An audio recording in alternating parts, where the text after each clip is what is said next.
रामकृष्ण हरी.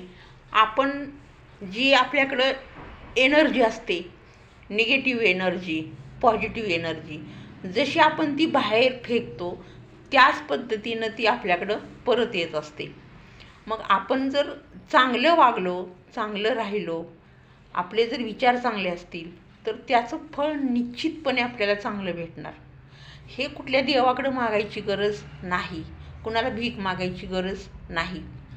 पण जर आपल्या सतत डोक्यामध्ये अमावस्या पौर्णिमा भरलेली असेल, अगदी नाही माझ्याकडून आता काही होणारच नाही, मला काही जमणारच नाही, आता माझं काही खरंच नाही, असली जी वाक्य, त्या मेंदूत सडवून टाकणारी वाक्य जर सतत भरलेली असतील, तर एखादा चांगला गुण असेल, आयुष्याला एखादी चांगली कलाटणी मिळणार असेल, तर ही अशी वाक्य ती बांधावर आपण म्हणतो ना, असं तुंब घालतात, पाणी इकडं तिकडं जाऊ नये म्हणून शेतात, ही अशी आपल्या तुंब घालणारी, म्हणजे अगदी काय म्हणतात त्याला, अडवणारी वाक्य आहेत.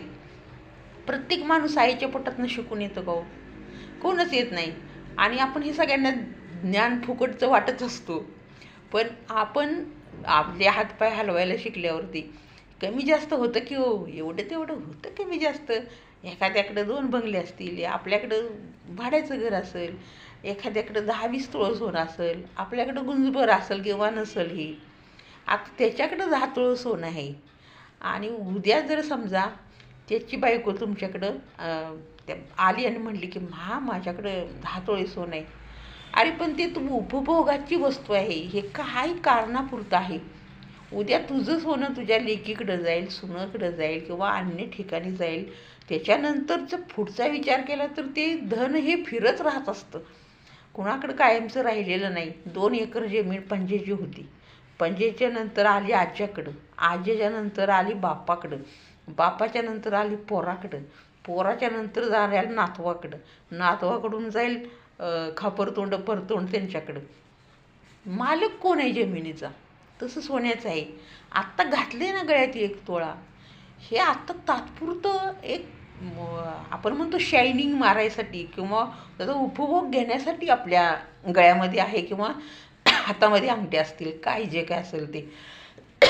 पण उद्या ते तुझंच असेल ह्याची काय गॅरंटी आहे? नसतंच कुणाचं. म्हणून तर हे धनसारखं लक्ष्मी ही फिरत राहत असते.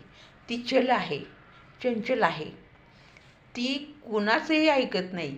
विष्णूचं सुद्धा ती ऐकत नाही. अहो जी तिच्या नवऱ्याचं ऐकत नाही ती तुमचं